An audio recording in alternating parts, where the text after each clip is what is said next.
Hey, how are you doing? I found one interesting article on the internet written by Recruit Agent that was a Japanese employment agency that emphasized the importance of diversity in the workplace in Japan.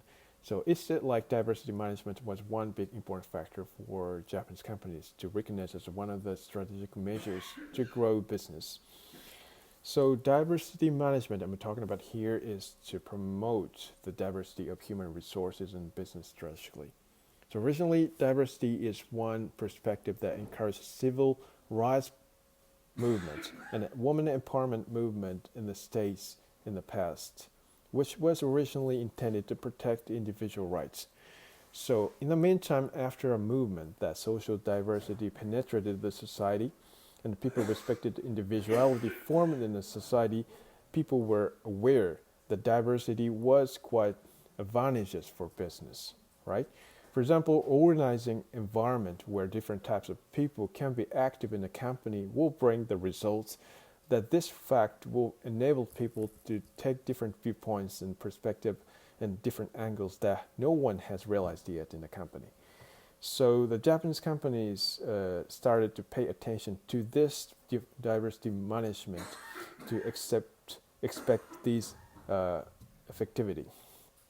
So recently in Japan, the Japanese government has put forward the promotion of diversity in management as one of the state policy, and the Ministry of Economy and Trade and Industry defines the diversity management as the management that makes it possible to make innovation and create new values by introducing different types of people and providing a chance to those people as they can make the most of their abilities and skills that they have cultivated in their life.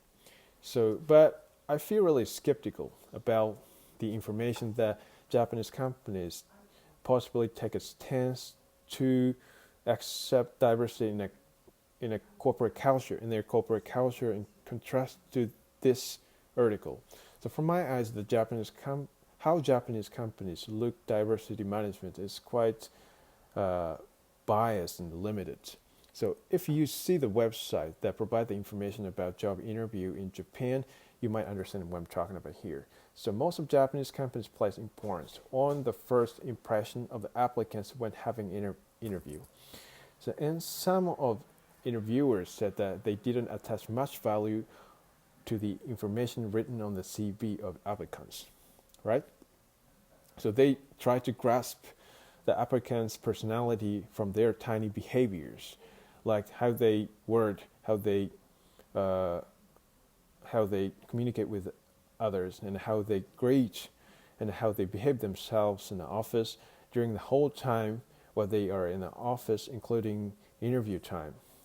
So, in other words, Japanese companies hire someone who fits with the corporate culture as much as possible, and they don't actually want to hire someone who have a completely different sense of values against a corporate culture. So because this can be a risk factor, that will bring discord between workers and collapse corporate culture and lose management control in the company. So Japanese companies want to hire someone with a really good personality that is likely to get along well with the president of a company. So in short, Japanese job interview is kind of like a matchmaking to make sure if the company gets like the applicants, right? So Japanese companies have a strong tendency to collect people with a similar sense of values because Japanese companies believe that establishing the general common sense in a corporate culture is the very important prerequisite to guarantee company's reputation and business performance based on it, right?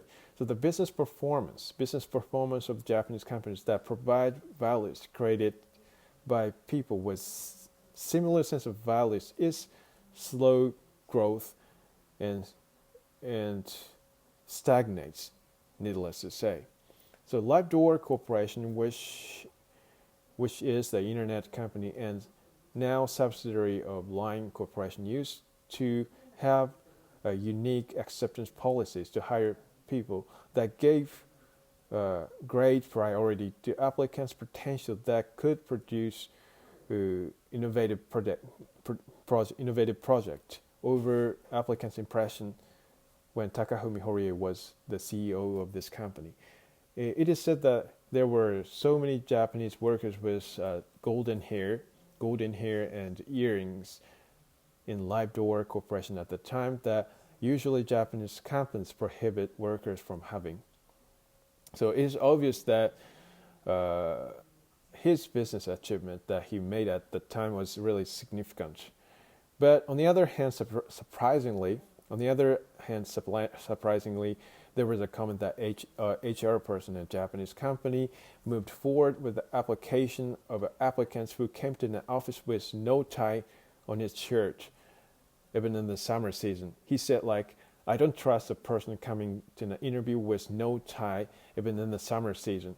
It's really rude, because we wore tie to have an interview with him. So he also had to wear a tie to have an interview with us, right? So that's why I rejected him, and I rejected him because he wore no tie having an interview with us. So there's pros and cons about this kind of acceptance policy of a company. But one thing I can say for sure about this problem is that Japanese companies cause great opportunity loss on the acceptance policy in the sense that it rejects the diversity.